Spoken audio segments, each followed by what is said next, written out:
So this month marks me being with Loot Crate for a full year, but even so, no crate or theme has excited me more in that year than the one that we are getting this September, and that theme is Speed. Now, the Speed Crate is going to feature items from Arrow, The Flash, Iron Man, Batman, and much more. Check the link in the description below and the crate can be yours for less than $20. I get a little bit of a kickback if you use that link, and you can feel free to use my discount code as well so you save 10%. Hey, what's up guys? It's Slick. I'm back again with another video, and in this one we're going to be talking about the AAA Batman video game in development right now that has been in development at WB Games Studios for over a year. So if you don't know anything about this game, I'll link 2 videos in the description below which you can check out and learn a little bit more about it and what we're going to be getting from a general standpoint. Of course, details on specifics are very limited at this point, so I would like to speculate on what we're going to be getting with this game, which again has been in development for over a year, and talk about some of the things that I would like to see, some of the things I think we will see, which are maybe 2 different things. We'll find out here as I get into the video. And also a little bit of, a bit of hypocrisy that I've seen with the Arkham community, which has overwhelmingly been, positive and embraced what, I've spoken about for the game that we're going to be getting here. But there also has been a dissenting, faction that has happened ever since I started reporting on the game 3 or so months ago, maybe more. And those people have essentially said that they will never play a Batman video game if it doesn't feature Bruce Wayne as Batman. Bruce Wayne is, the definitive Batman and everything like that, which I agree with, that Bruce Wayne is the definitive Batman and anyone else in the Batsuit is sort of not really Batman, but sort of picking up the mantle, if that makes sense. And the thing about this is, though, is that when you ask those very same Arkham fans how they would feel about a Batman Beyond game starring Terry McGinnis, they would be like, hell yeah, I'm so down for it. And that's what a lot of my comments have been, is that, this game very much so sounds a little bit like a Batman Beyond. Not that beyond into the future, but still maybe, 20 years or so, I would say. Of course, Damian Wayne is Batman, and then you have Harvey Dent, who is the Judge now and not Two-Face. So this is definitely later on in the Arkhamverse, at least a full decade later. And we see that Bruce Wayne is doing whatever he's doing as the freaky red bat, scary scarecrow gas bat thing, whatever the hell that's going on there. And Damian's Batman. So this is a decent bit into the future, but once again, there is a little bit of hypocrisy, which is understandable, by the way, and I totally respect, and I'm not saying that you should change your opinion. If you have that belief that Damian Wayne shouldn't be Batman, that's okay, but there's a distinction to be made with the argument of, I will never play a Batman game if Bruce Wayne isn't Batman, or I don't like Damian Wayne very much, and I'm not happy that he's playing as Batman in this game, which are 2 very different arguments that have been molded into one. But I do understand that, and by the way, Damian Wayne is not a character I'm in love with. In fact, in the New 52 films, I deplore Damian Wayne. My skin it urges just looking at him in the New 52 films in particular. In the comics, he's much better, he's much more fleshed out, but he is very much so a whiny brat. But we can see that in the Arkhamverse, they can change this, and the way that they can do this is because Bruce Wayne and Damian Wayne, as far as we are concerned, haven't had a ton of interaction thus far in the Arkhamverse. In fact, there's only one mention of them in Arkham City between Talia and Bruce. You didn't need to get yourself arrested to see me, Bruce. After that night we spent in Metropolis, you could have just called. Just imagine it. You, me, a better world. So we know that he is the son of Talia and Bruce, okay? But with that being said as well, we don't know how much involvement Bruce Wayne has had in his life as a child. So one of the reasons that he becomes a very spoiled, sort of narcissistic, bratty type and quippy and all that sort of thing is because he's sort of growing up between a mother and a father. He's his parents are basically divorced, if you think about it in that way. And his allegiance is like mixed between Ra's al Ghul and Talia al Ghul and also Batman, and he just becomes this very entitled brat. And of course, Bruce Wayne and Talia are sort of fighting for his affection to show him love, as divorced parents often do, unfortunately.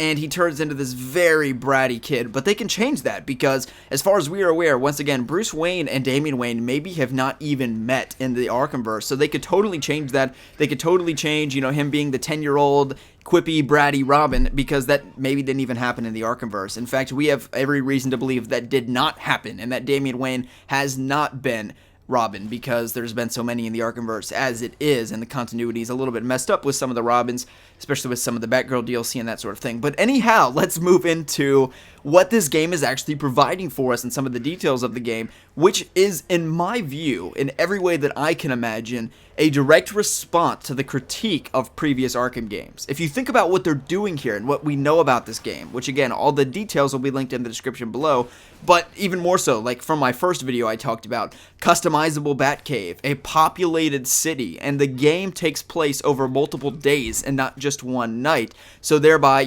everybody's in Gotham City. Gotham City is inhabited. These are some of the biggest complaints of the Arkham games, sort of the biggest broad strokes of complaints. Now, you can nitpick like narrative aspects out of Arkham Knight you didn't like, or I don't like how there's no boss fights in Arkham Knight, blah blah blah, and little details. But the overarching critiques of the Arkham games are being remedied right here in the 3 points I just mentioned for you.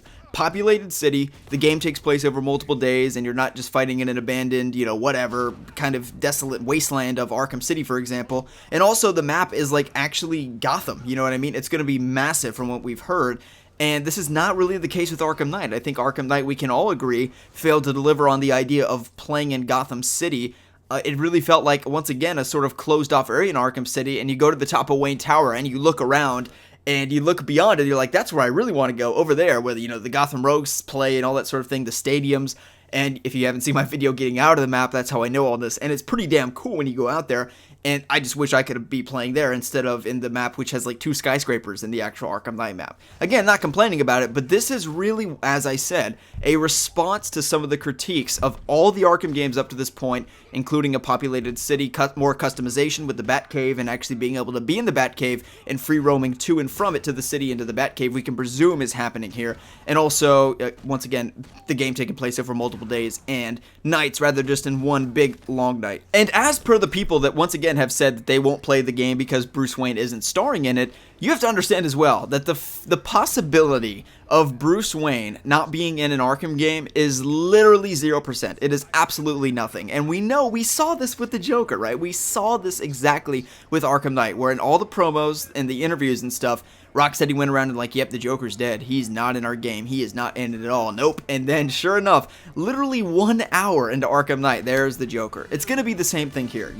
Whoever's making the game, who we don't know yet, probably WB Games Montreal is our inclination, right? But it could be a different studio that they're porting on. And then WB Games Montreal is making 2 different DC games. Of course, there have been some other leaks, including Suicide Squad and also a Superman game that are in development, but we don't know what studio's doing what. But anyway, whoever's making the game in interviews, they're going to be like, yep, Bruce Wayne, he's doing what he's doing, or he's gone, he's out of the Arkhamverse, you saw how Arkham Knight ended, he's not Batman anymore, it's just Damian, and Bruce Wayne's not in the game. And then, sure enough, like 2 hours in, whoa, there's Bruce Wayne as the freaky bat, the scarecrow bat, whatever, or he's just Bruce Wayne, he's just like 50 years old or whatever, he's kind of older, but nonetheless, he's still Bruce Wayne, he's there. I mean, how could Bruce Wayne not be in the game? He's not dead in Arkham Knight, despite what they led us to believe. He's definitely not dead, and it's sort of a Dark Knight Rises-esque ending to Arkham Knight, but still, we see that he's very much so alive as the Scarecrow Bat. Some people have speculated that he has retired the duality of Bruce Wayne and Batman. He retired the Bruce Wayne part, and now he's like fully creepy Scarecrow, gas bat, whatever, and that's possible. I don't know, but the point is,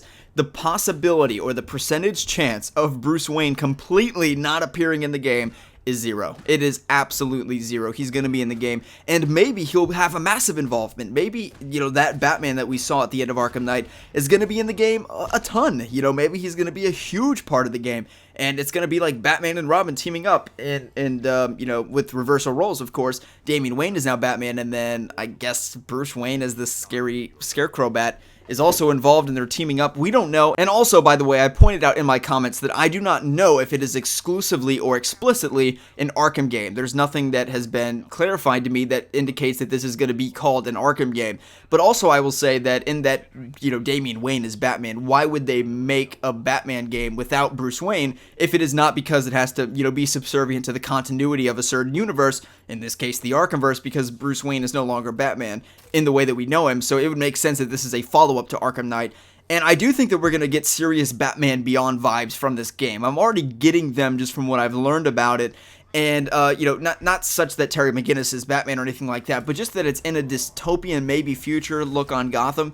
And the game's going to take place over multiple days, as I said, which is very different than the traditional Arkham formula. So once again, I think in every way, this game is a response, a direct response to some of the criticisms of the Arkham game. And all the while, they're mixing in something that critiquers or, critics have never really wanted from the Arkham games, and that is somebody else besides Bruce Wayne as Batman. But nonetheless, I think it's a reasonable compromise with, not having Bruce Wayne as Batman, but all these things that we've asked for so long, like a populated city, a game that takes place over multiple days, where we see Bruce Wayne in his own identity, in this case, Damian Wayne, but, whatever, maybe in the Batcave or in Wayne Manor, which we never really get to see in the Arkham games. It's very much so. All the Arkham games are action heavy, and you're playing like 99% of the gameplay is as Batman, which is cool. If I buy a Batman game, I want to play as Batman, right? But I think this game is once again going to offer a little bit more of depth into the man behind the mask. In this case, that's Damian Wayne, which is going to offer enough criticism in and of itself. So anyway, guys, I hope you all have enjoyed the video, and if you did, feel free to give it a thumbs up. I would not expect to start learning about this game too soon. It's been in development for over a year, but you do have to consider that that doesn't necessarily mean the game, a trailer for the game is going to come out tomorrow. It took them 4 years to make Batman Arkham Knight, even with all of the code and everything for how Batman fights in Arkham City to be carried over. So if this game's bigger and better, as we're getting indications of, better is normative, but in terms of bigger, it's certainly bigger, and it's going to take place over more days, and it's going to be harder to render, then it could take even longer than that. So we'll have to see. I don't anticipate the game taking that long, but anyway, once again, we'll see. Hope you guys have enjoyed the video, and if you did, feel free to give it a thumbs up. My name is Slickmoth, and we'll see you in the next one.